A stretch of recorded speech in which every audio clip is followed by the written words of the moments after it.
Din of Stucca, Din says that every person is required to give as much as he can afford. As much or as little. A person can afford less, he's not required to give that much as a person can afford more.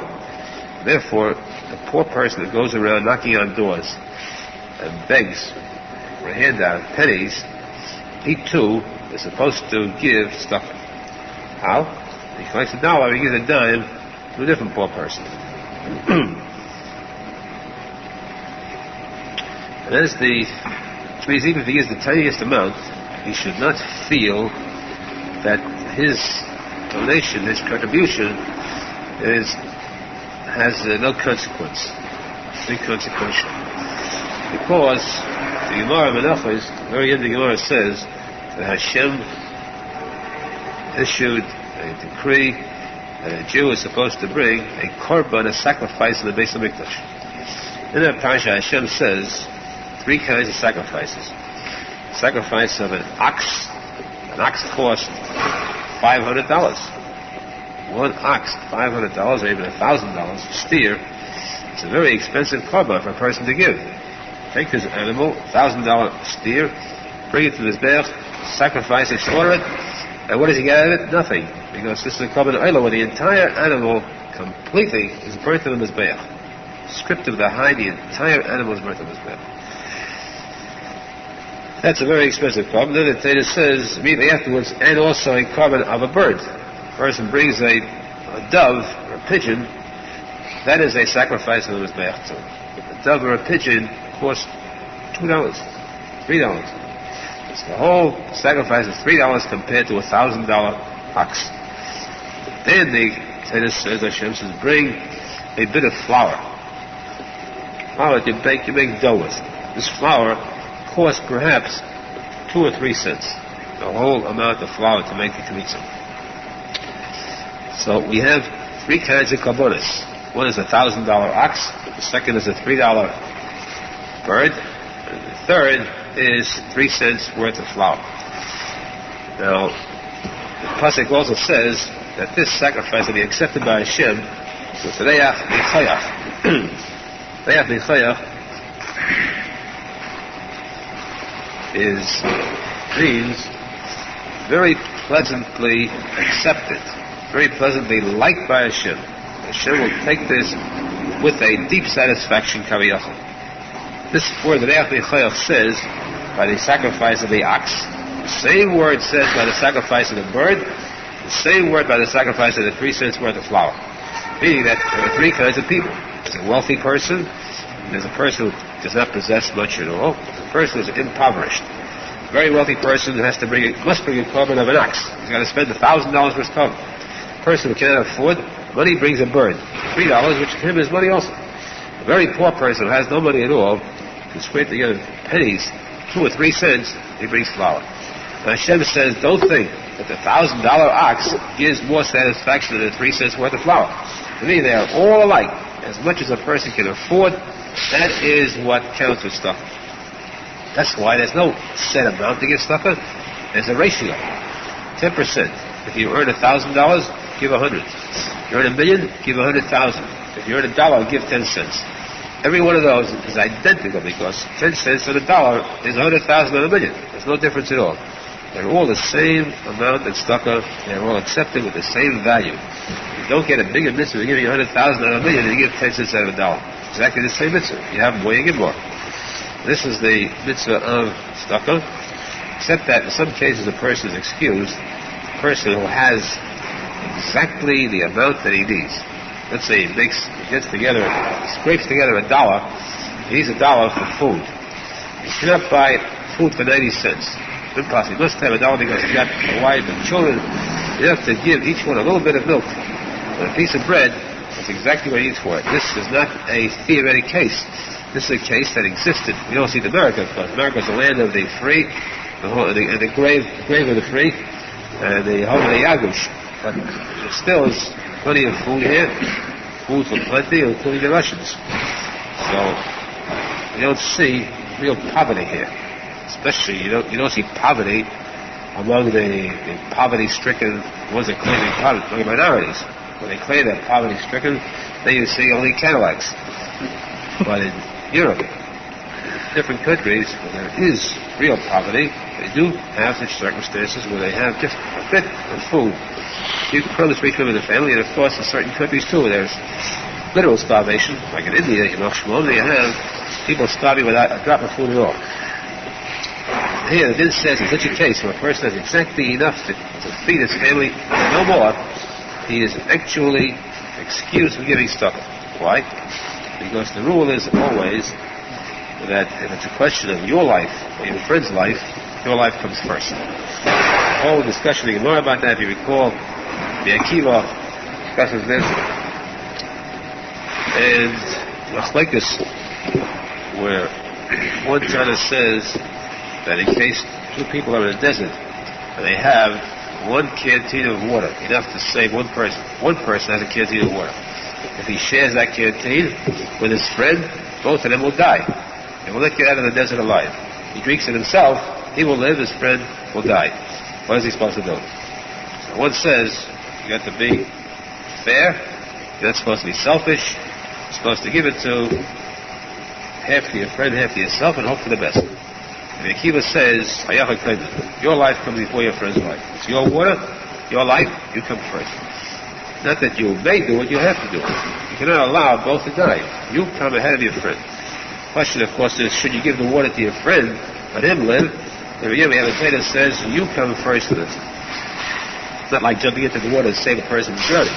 This is a very clear, it's like an executioner, a judge deciding a death penalty, a death sentence, on one person or the other. This is actually deliberately setting a death sentence on one person. The person is supposed to send the other person, not himself. So, therefore, in this case, a person has enough food for himself and no more. Should he give tzedakah or give it to himself? The answer is to himself too. There are certain cases, of course, where this does not work. Some cases where it does not work, and that's, for example, the Torah says that if your father loses some money, your Rebbe loses some money, which one comes first? Or if your father is captured, your Rebbe is captured, comes first. Your mother is captured, the question of which one gets priority. Then what if you, between you and your father, you and your mother, you and your Rebbe and so on, you come first. You come first because your life goes before. And what it says, the person, it's the law. A person who does that won't live to see the results of it. Because that's the din, but it's the din he should not follow. Here too, it's understood that this is not a comparison to that one. Because here it's a question of literally life and death. Here, of course, the person's own life comes first. There, it's a question of money. He should be unselfish and give it to the others. I think it is to each person should give stuff according to the best of his ability. And if he can only afford to give a little bit, it's the same value as a multi-millionaire giving his medicine. He's out to give tzedakah to Meister B'Shleimus and receive the Birkas Sheva that comes with this tzedakah, the fact the Iyas, see with the Arizal, the Iyas Be'al Tzedek, the Iyas Mikdash Shemeda Amen. Talmud said yesterday that the Iyas Be'al Tzedek is very imminent. Very imminent. And that, the claim said, we got the message, of course, to those who had their names on the list. Baruch Hashem, today, Sunday was last night, afternoon. In other words, today, already, your names and divisions, they face them. Right now, we already had the feel sort of light feeling. This vote is very precious, just that it's 8 o'clock already, I have to leave it tonight. Wait, I'm going to work. But I tell you what this, it's only 1 minute. 1 minute, but this 1 minute is a very precious vote. It's an answer to many questions. I hate to cut it too short. Arizal says, we had this in the Gemara, if you recall.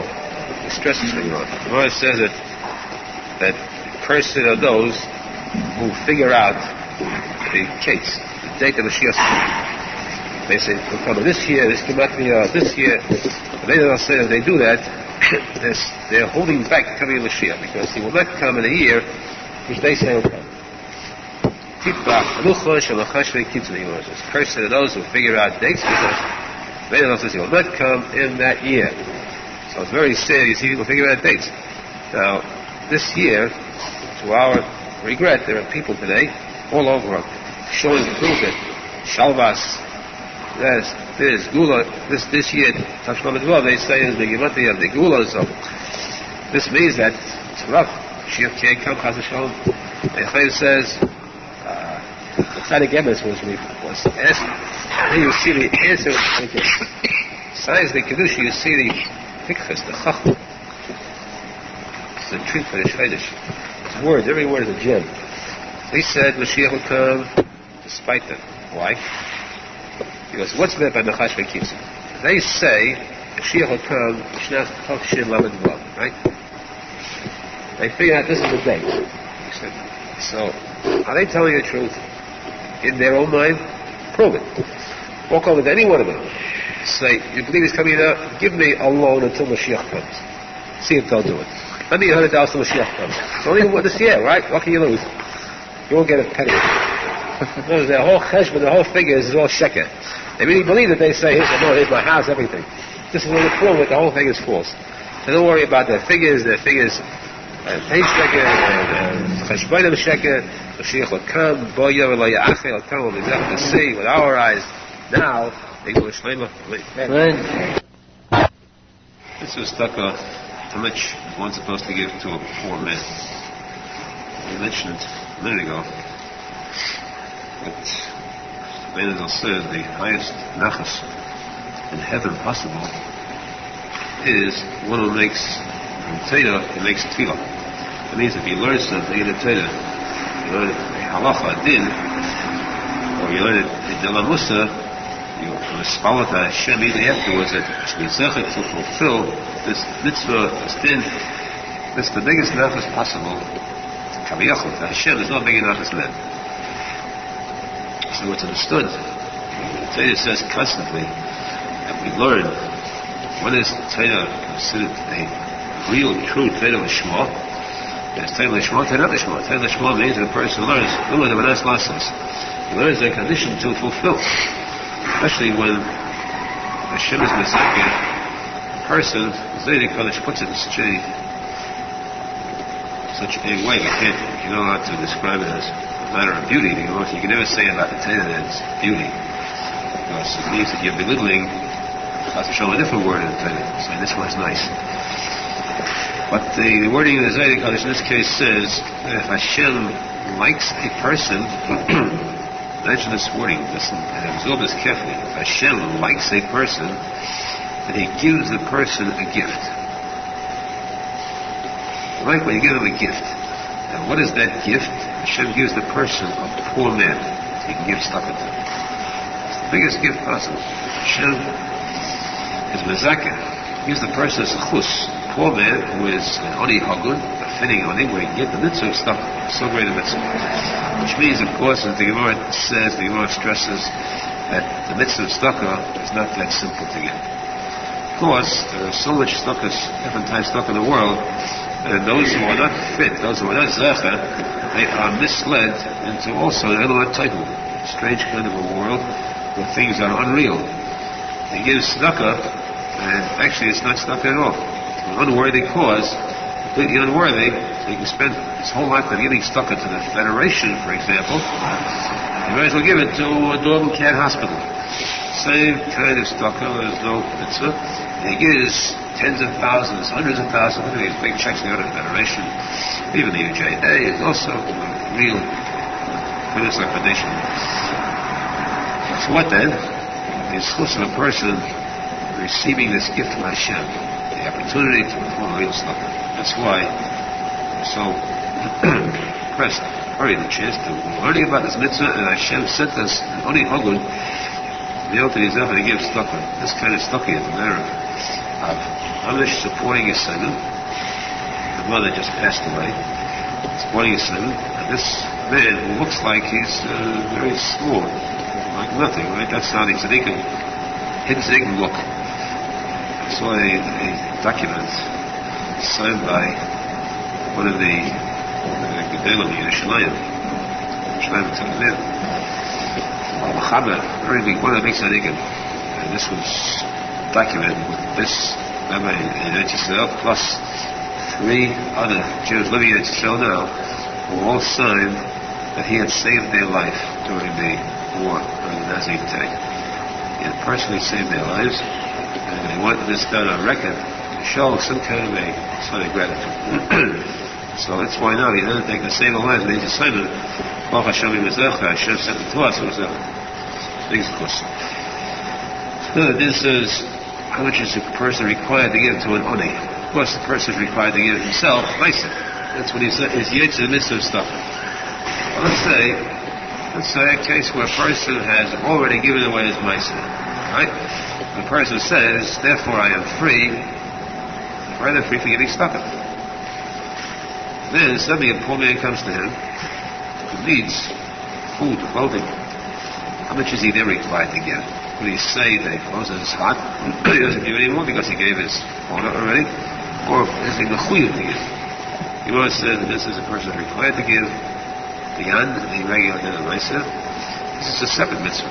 That's Maisa. This is nothing. The only. Of course, you can give that stuff in it from your Maisa. If you've already given away the Maisa, you don't have it. You don't have an outlet for giving Maisa in advance, let's say, to borrow on your Maisa. It's a question of giving Mamish more than the Maisa would amount to. Is a person free to give to an Oni an unlimited amount, or is there an amount that he could confine himself to? And this says that an Oni who needs must be given all his needs. Of course, one person alone is not required to support him. This is the duty of the community, the city, the shul, required to get together to support the Sari for exactly what is necessary, whatever his need is. And you recall, we learned in the Gemara stories about the rabbis of the Gemara who would fulfill this completely, even though the cases were strange. They had to send plates made of gold to feed him on. Or the man was used to, he was now broke, but he was used to riding as a rich man on a coach and having a slave run in front of him, matter of coverage for these wealthy people. Hillel HaZaken, the elder, old. This only came to him. He looked for somebody to run in front of his coach. There was nobody else. Hillel ran 3 miles. 3-mile run in front of this person who was now poor. That's what's meant by giving tzedakah. Some people today shouldn't think that they give so much. They're so great. They look at the mitzvah of tzedakah the way it was done. And then above all, look at the mitzvah of tzedakah. The Gemara says, who is doing who a favor? The rich man is doing the poor man a favor, giving him money. The Gemara says, remember that Yosef much more than the rich man does for the poor, the poor man is doing for the rich. Because he gives him a few pennies. Getting a return for the poor man, much more money as far as physically, monetarily, and a chelik in Elam Haba. The principle is deposited in heaven. We should reserve it to fulfill this mitzvah in its entirety, according to our ability, according to what is expected of us. Above all, we should do this mitzvah with simcha. To give with simcha, it shouldn't hurt. Don't say ouch when you give. Fully with simcha that we are second and we end the Hashem. And this is a chus of stuff we should see the Yerushalmi. Right.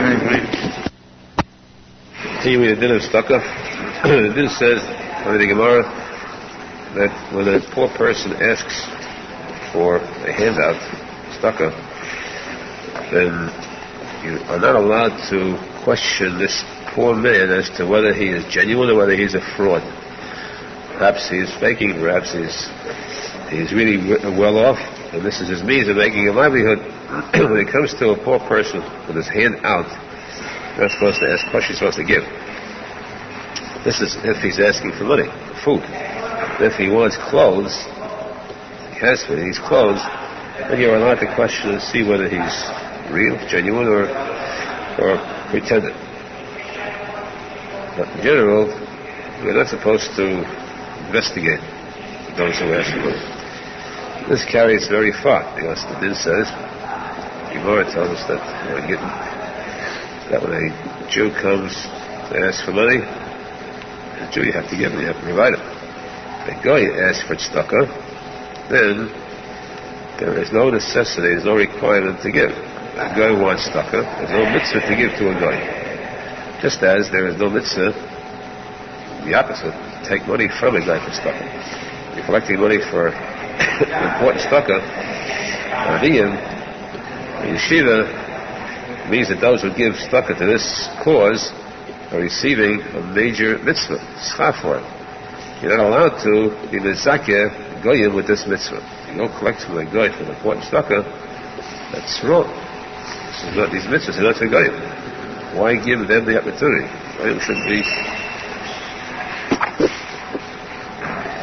So therefore, taking tzedakah from goyim is asur. At the same time, giving to goyim too is no mitzvah at all. However, the Gemara says that though there is no mitzvah in the giving of tzedakah to goyim, no matter what type of charity it is, no matter how needy it is, or worthwhile, yet there is a separate mitzvah in keeping peace, the darkei sholem, keep peace with the goyim. If a goy asks for tzedakah, the Gemara says you have to give him in order to keep peace between the goyim and the Jews.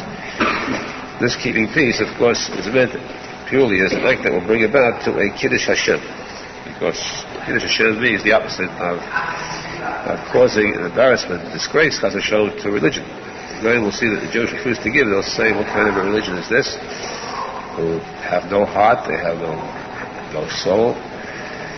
In order to avoid that, in order to have the goyim think highly of the Jewish religion, that they are rachmanim, they have rachmanas, they have compassion, they work hard to do good deeds, they help a human being in need no matter what race, color, or creed. So in order to avoid that statement, to make them think that, believe it, that Jews are the Katshay Hashem, that Jews are good, then the mitzvah is to give to goyim too. And this brings about to a Kiddush Hashem. This, of course, only with his darkei sholem. And they could, with one hand, give the stuff in one hand.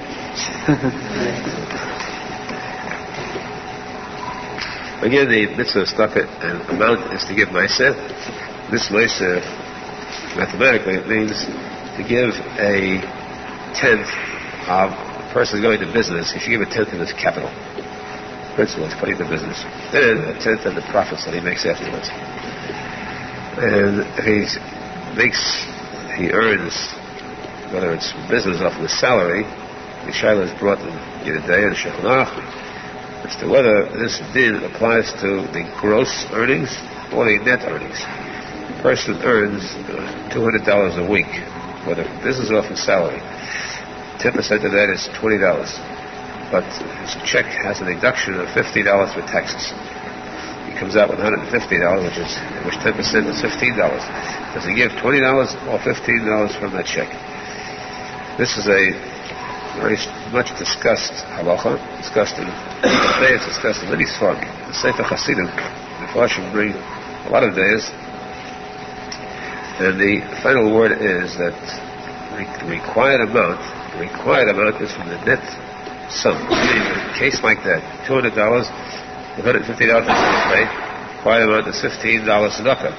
However, the Chidazal and all the rest of the Chayim bring that a person would be a fool if he gave $15, because the more he gives, the extra $5 makes the mitzvah a sholem, complete, perfect. This mitzvah is perfect, giving from the gross, whatever Hashem gave him before anything else that took off, that would be deducted from the salary, which means that still, stuck up the truma, Hashem was still the first. Before the government even got to it, or anything else, he first gave this mitzvah to Hashem, and as is understood that this person is the wise one, because in the end, if you have two people, one follows this, and the other follows the of that, one gets $20 a week, one gets $15 a week, in the long run, you'll find that the first person will have $250 a year put away in the bank of heaven. $250 a year, the bank of heaven pays very high dividends, better than any stocks and bonds in the market. Dividends here, on this earth, there could be $250,000. Anything you can multiply into, besides the fact that $250, after all the dividends are paid off, that money is still lying in the bank in heaven for a Jew to use in El Haba. Imagine what that is worth. And 1 second of your day is worth more than all the treasures in this world combined. So, therefore, a wise person is saying who would evaluate this mitzvah, definitely, very advisably, though I say again, he's not required to, because there are posek who say, you don't have to give from the net, you give from the gross, but the wise person will give from the gross with simcha. Because again, he is not giving, he is taking. He should be zecher to feel the simcha of the mitzvah, which is the most important part of the mitzvah, Lishma. And that's a chus, a tzedakah, b'tach simcha, we should realize the simcha kvolius, because Mashiach Kiruv Heidatli. Wonderful to have simchas. To have weddings and births, and multiple births, multiple weddings, we should be zecher to. Only simchas b'Yisrael. We, in the Shulchan share up to the topic of Hilchai Tzedakah. Din of tzedakah, as we mentioned previously, the basic rule for tzedakah is basically Maisa. But the person gives Maisa, he has fulfilled the mitzvah of Maisa and tzedakah, but if a poor person comes to him after he has finished giving Maisa, he is compelled to give additional amount, as much as the Oni needs, which he requires. Now, Din says that what is the limit? Is there a limit for a person to give tzedakah? A person is completely to give Maisa. The Torah says that a person should give Maisa, but not more than a fifth. Shouldn't give more than a fifth of tzedakah. That's when he's alive. At the time of his deathbed, he has to leave his money to his relatives, to his descendants, and then he should give a third. What's this? Aruch Zohar. We had this in the Shura, if you recall, the Gemara Shura, especially noteworthy is the words of the Balatanya. It says that when the Gemara says you're supposed to give a fifth, not more than a fifth of your money, tzedakah, this refers to only that person if he's in a category where he never committed a sin in his life. Fine, then he has that ruling of not giving more than a fifth. The person who has sins, for these sins he needs very desperately kapara, forgiveness, that person should give as much as he feels necessary to forgive those sins. For example, there is for certain Arizal, certain sins require a certain number of days fast for those sins. One sin requires 80 days of fast, and 40 days of fast. Even the Shulchan we have. What is meant by a sin? That the person committed murder. Or he ate treif. The person accidentally put out a fire on Shabbos. Accidentally, not deliberately. So he has to get a kapara for this sin. He's got to simply fast 40 days. Very simple. That's the number of days to fast for accident. Imagine, in other words, the person who wants to say really erase, that's the requirement. It makes it think he used to fast more than 40 days. Not for himself, but to cover other Jews. Now, so hence, a person has to fast 40 days. He cannot take it physically. The rule is a person can buy off his fast days. Giving a certain amount of stock, he can buy off, redeem these fast days. So therefore, Balatanya says that a person, for example, let's say he wants to limit himself to give 20%, fine. You want to be that strict? Do it. But you have to be fair. You have to be even-handed. It's a little slow with that word. You have to be fair in dealing with your neshama and with your goof. Be fair to both. Don't treat one better than the other. At least don't treat your neshama deserve better treatment. At least don't treat your body better than your neshama. So let's be fair. If a person is chas v'shalom very sick, very, very sick, and his life depends upon medicines, depends upon a doctor, surgery, good doctor. And the person sees that if he has this operation, he has his medicines, he'll be cured. If not, he must die. The doctor says to him, this medicine, the operation, the aftercare, it's got to cost you so much money, which is 50% of the person's possessions, wealth. Or it's 90% of the person's wealth. Or it's 110% of the person's wealth. Will the person say to the doctor, you have to forget about the operation, we go aside?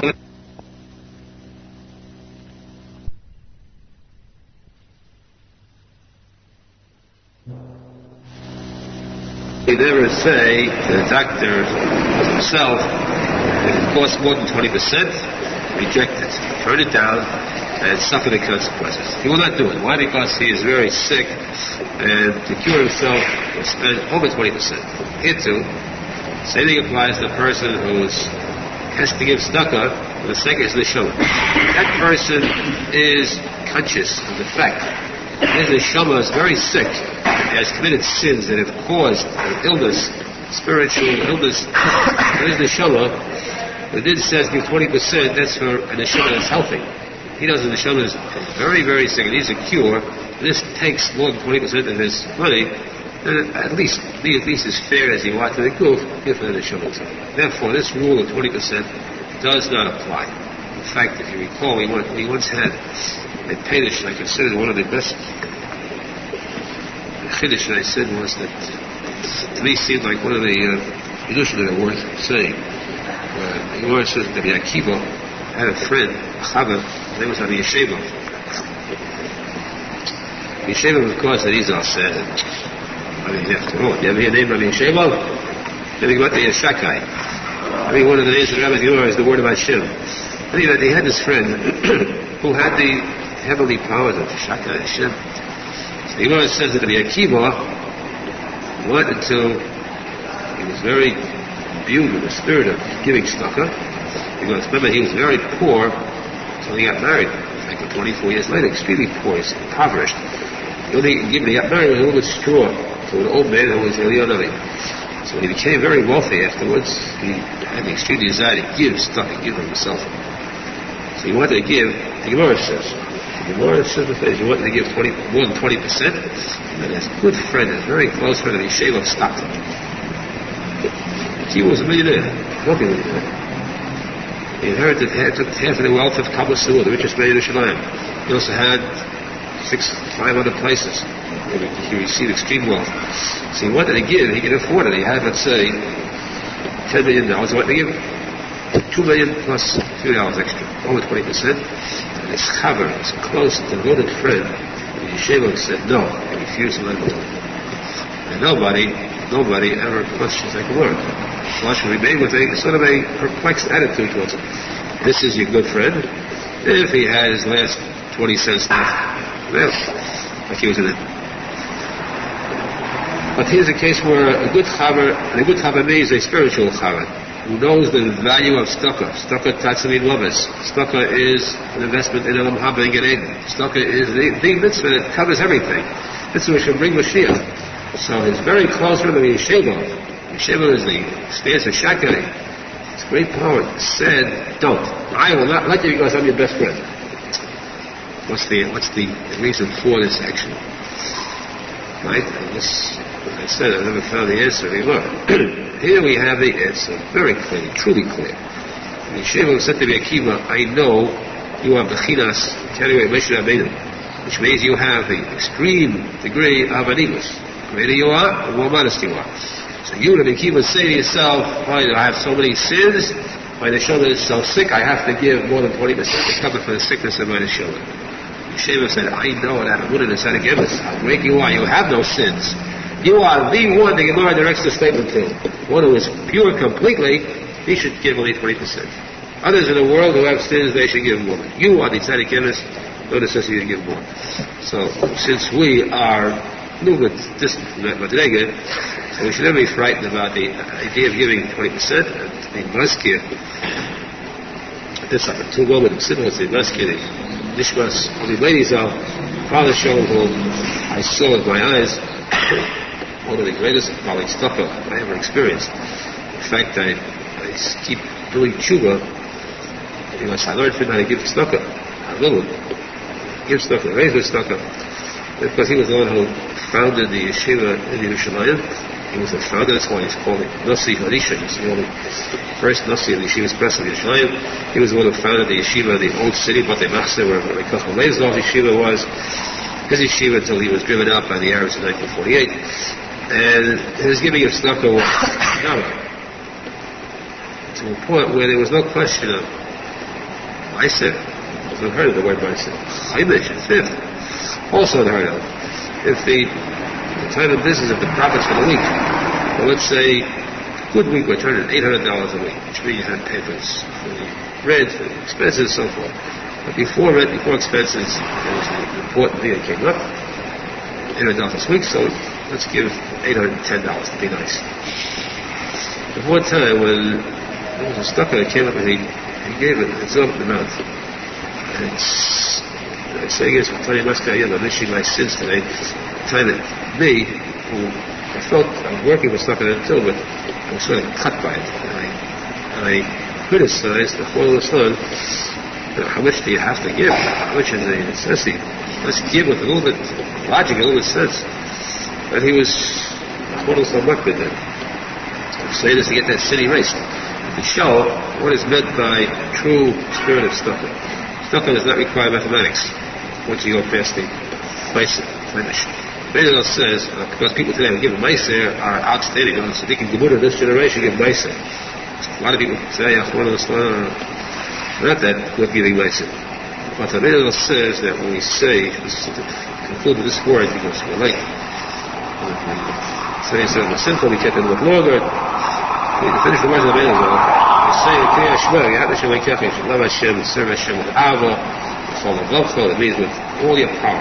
It's your koyach, the entertain the Zohar together. Use honestly, power of the Zohar to serve Hashem too. Use that fire, the heat, put it to service for Hashem. Nafshecha, give your life to Hashem. Without question, a person who wants to kill you, Kiddush Hashem, they die happily to Kiddush Hashem. All your wealth, serve Hashem. Which is equivalent to serving Hashem with your whole heart, with your whole life. What is Chol Yadecha? It is also Chol Yadecha. A person wants to go through life and fulfill that mitzvah, Chol Yadecha, with all your wealth. It's this interpretation that means a Chiddush. Again, the fifth. Continue the halachas, or everyday halachas, tzedakah. Dinner of tzedakah, we covered the amount a person is supposed to give and what a person is supposed to give to what's considered important. Tzedakah, Zohar Kodesh says, Na'aseh Adam. Na'aseh Adam means that the person, this means speaking about a true Adam is one where there are rich and poor. The rich and the poor, and Na'aseh means the mitzvah of tzedakah. Rus said, when Bayaz gave us the gift of food, she came back and told her mother-in-law, the man that I did for him. She took stuff and said, I did for him. So you're going to say this is the meaning of Na'aseh Adam. Adam, the first mitzvah, is Na'aseh to do for others. And the biggest mitzvah is for the mashpia, to one who is in need. What does he have to do with Adam? It's has to do with marriage. The chassan that takes a kala is an idiot of tzedakah also. Saving a girl from being an old maid. It's a very big mitzvah of tzedakah. And this is the beginning of that chiyuv. Because for the rest of his life he must provide for her. He must give her she'eh kisus v'yayna. First mitzvah she'eh, which means the zayas. He has to give her food the rest of her life.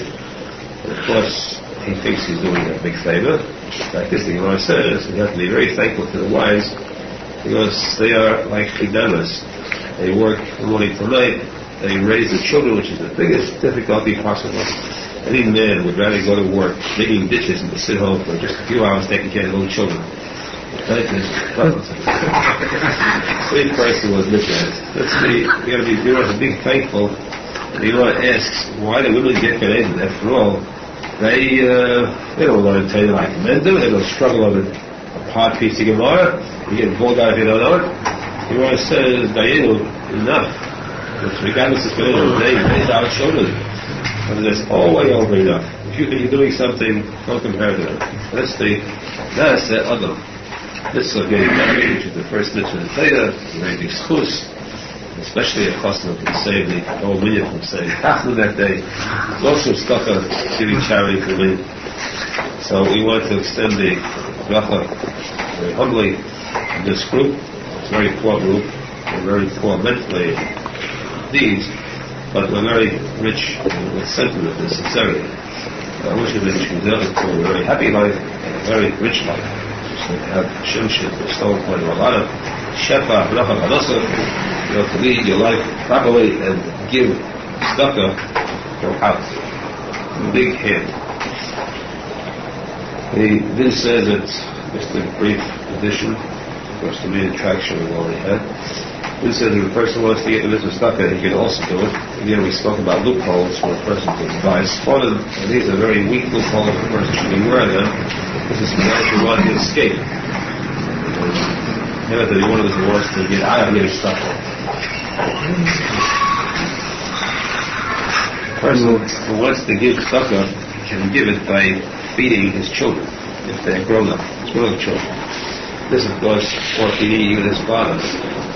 This means that, again, if he has no money to feed himself, the last penny he's got, that's stuff he can't get more than that, then he could, in May, give his children or his father part of his tzedakah money. If he has any additional money, he's not permitted to use his tzedakah money, his meiser money, to give to the feeding of his household.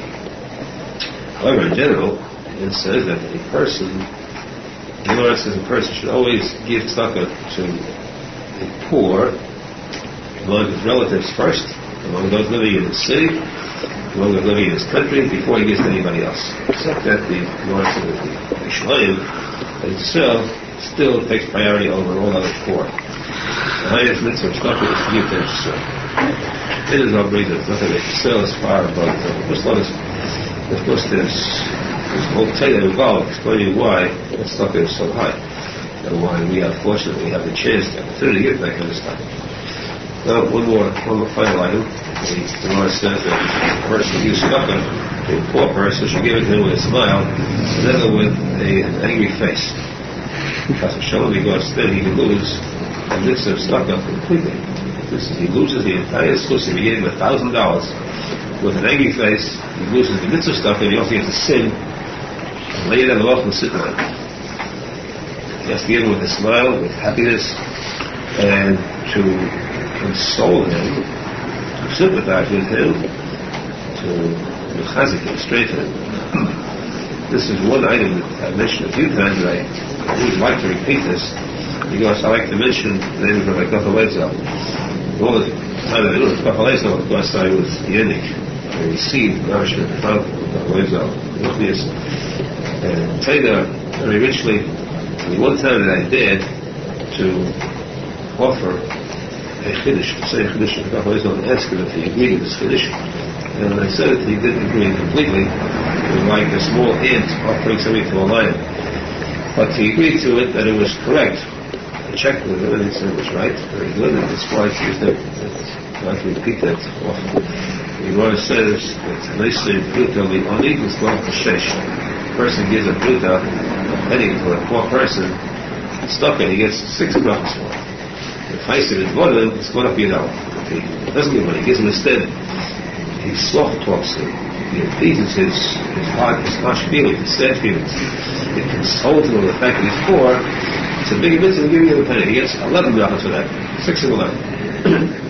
The Arizal brings the whole about the number. That's not the issue. The point now is that I said that another interpretation of that is because you are never using the word he gives a penny to a poor man. Well, always says at least a seller and stuff. He's $1. Why is it saying he's a penny? He said that the shant here is that a person gives a penny to a poor person, which is so small that we find many times experience you give a small amount to a poor person, to a collector, he throws it back at you, insulting him. He refuses it. He refuses it, he insults you. He yells at you why you're dead to give him so small amount, and he turns away and of course this sometimes hurts the person who gave. Like, I mean, it's not so much, why should I be rejected and something like that? So here's the case where the Oni himself is supposed to have consideration for the Nesei, for all he gives. They say, good to Leoni, if a person gives 1 penny to a poor person. Why? Because he can't afford it anymore. He's not that well off. He gets 6 brachas. He gets 6 brachas, he gets 1. If I say it's 1 of them, it's going to be no. If the Oni in turn, the Oni consoles the Nesei, the giver, the rich man, consoles him and says to him, he's not angry, he says to him, you can't give now, don't worry, I shall help you, you'll have a lot of money, you'll give much more. The Oni, instead of being angry and insulting the giver, it's nice to talk to him, consoles him, teaches him, and the Oni gets 11 brachas for it. The Oni helped to raise the spirits of the person. Only is that in both cases, the person should know that in giving, he should give with a smile. And this is the tiny Gemara we find, my Halacha we find that this is the ticket in giving. Because the Gemara says that by respect your parents, respect the beings, you should serve them too. You have money, feed them. The Gemara says a person could feed his father the most expensive grass, ducks, expensive type of food, and go to Gehenna for it. And a person could feed his father nothing, make his father work very hard at the plow in the field, and get Gehenna for it. The Gemara explains how, because a person says to his father, here's the best food, and go eat it, you fresser, or fresser. A very insulting tone of voice. That's what he feeds him, he's biggest Gehenna, because he gave him with a bad, an evil that type of nature. But if he says to his father very softly, there's a question of going to the army, there's conscription, drafting one person each family, I'll go to the army, you take up my place in the field, working in crops, and I want to say to you, he says it nicely, he's related to that. It's not what you give, it's how you give it. It's how you do it, it's the type of appearance, the face that you show. And this above all to the true and oni, the person should always show a soft, smooth, clear, kind countenance. It is, so we see the many brachas, 17 brachas total throughout the Atayv. Of course, on Shabbos too, there's additional brachas, which means effort to fulfill this mitzvah, the same upon the Abbais. And if we do that, when I say upon it, only we exactly get the CS on it, Hashem, we say Hashem, we got the brachas of the Shemaim, which we see the biggest Mashiach here, Amen. Then says you're not allowed to refuse an oni, even if you can't give him more than a penny. There's no way that you are allowed to let him go with nothing. If there's punished, nothing in your pocket at the time, you can't give him anything, you must give him at least kind words. Please him, to console him. If you cannot let him go, zero. You only must be given something, even if it's not money, but words for it to make it valued. Oh, you're not allowed to raise your voice against an oni, yell at him, because oni anyhow has a broken heart, and about this broken heart, the Lord says that Hashem accepts the tefillah, the cry of an oni, faster than anyone else. That's why the Lord says, Tzedek, we have three kinds of tefillah. There's tefillah, tzadik tefillah l'Moshe. And then we have the David, we just said it today for the first time over a month. Third, you have the Kubay is Tefillah Li'oni. These three, Tefillah L'Moshe, Tefillah L'David, and Tefillah Li'oni. So which one is the most accepted? Tefillah Li'oni. Even though the others can be much greater, Tefillah Li'oni is the Tefillah that's accepted by Hashem. The cry of an Oni, broken heart, accepted by Hashem. This, of course, means that it's a lesson that anytime there is a broken heart, then the tefillah is that much greater. That's why too the Arizal says that we have before Hashem, we say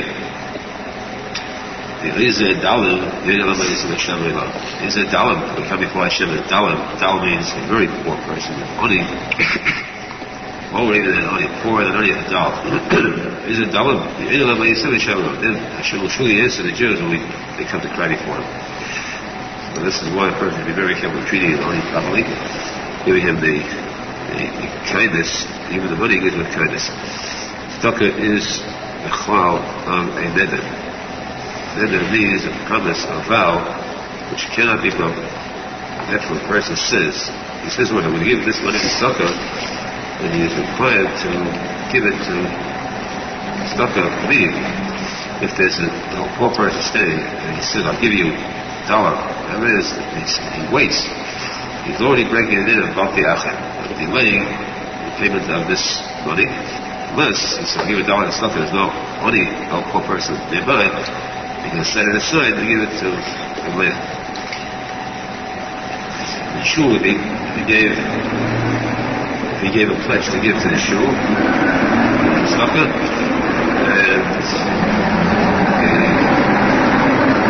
Shabbos, for example, he must pay it as soon as he sees the gabbai on the first weekday, Sunday. And of course, if the Gabbai doesn't press him for it, and he doesn't have it, so he could delay. Not to delay too much, but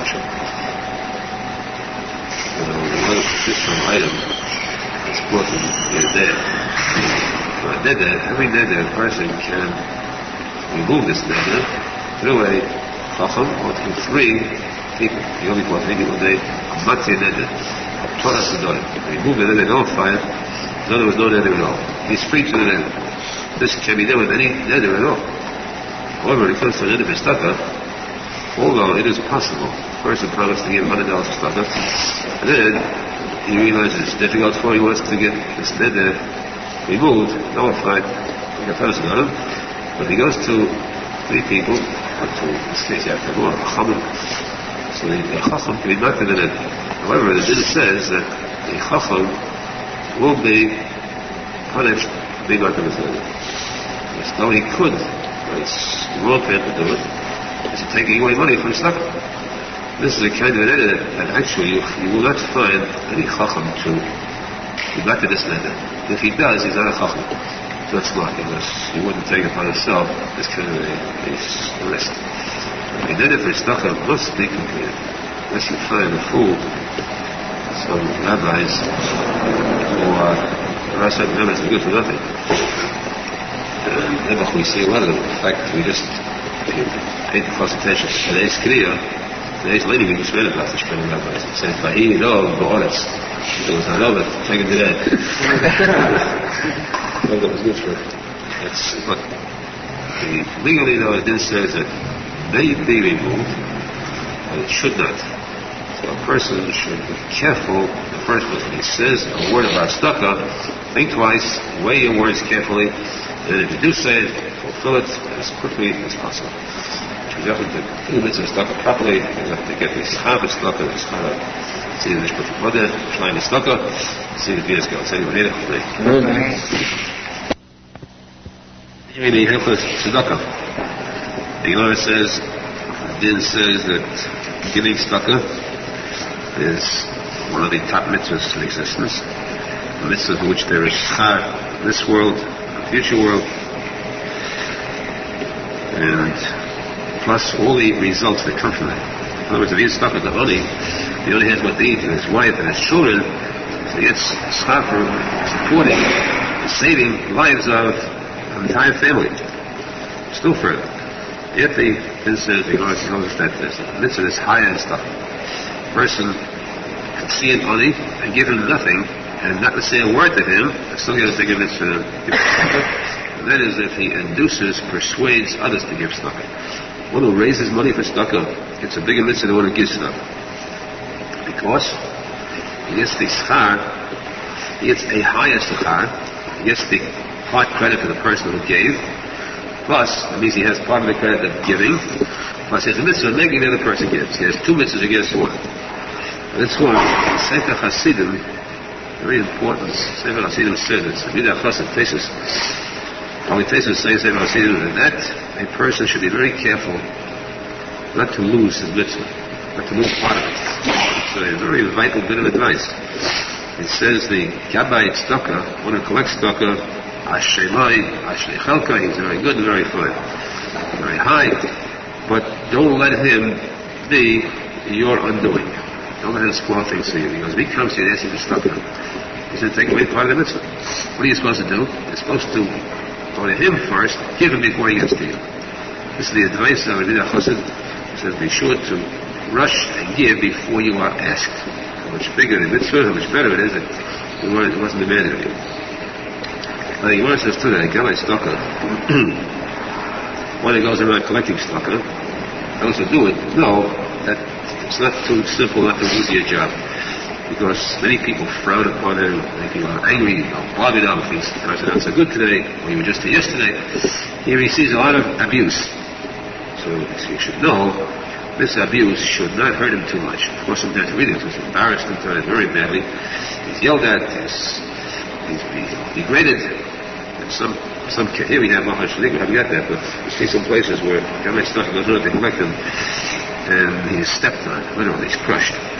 But he should know this should not really hurt him, because the more abuse he gets, the more business bigger his schar, bigger his schus. Important his schus is his doing, like raising money for mikveh. It's important to do that. A person raise money for mikveh, and the mikveh is his. Imagine when you picture the mitzvah going to mikveh. That's from there. So much for women. They go to mikveh, when she becomes pure from Dina, when she becomes the chain reaction. She becomes mutter to her husband, she has children, and so forth.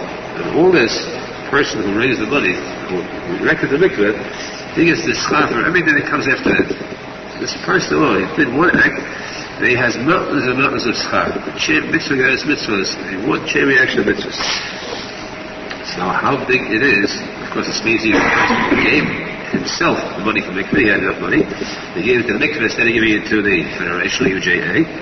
He wasn't that smart like the establishment. Or a person who couldn't give himself, he did better. He went out and raised the money. A lot of people struggled at it instead of just writing out a check, and he got it done. In both cases, he gets the mitzvah for all the resulting acts of tahara, family life that come from the mikveh. Same with everything. A person puts up a yeshiva, supports the yeshiva. They have a chance to learn. Tamchi and Isa takes part in all these mitzvahs. So a person might be one person compared to other individuals, yet he's like a whole body. He has an body of mitzvahs. He has an body working for him. He's a dividend working for him. That's why it's most important to be zecher, to give money to the tzadikim and Israel. Much more, you have one stock.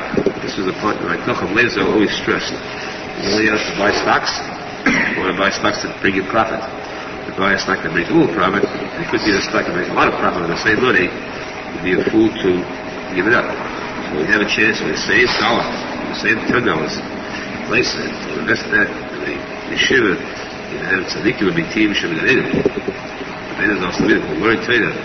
The Dusha and the Tad of their life is devoted to only to Dusha. They have no business interest, they have no material interest, they have no tanugim, no pleasures to go out to. Their life is purely Torah and Tefillah. And you are the one that supports them.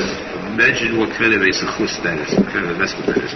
Rather than putting the money into, let's say, an OTV or something like that, there is a vast difference.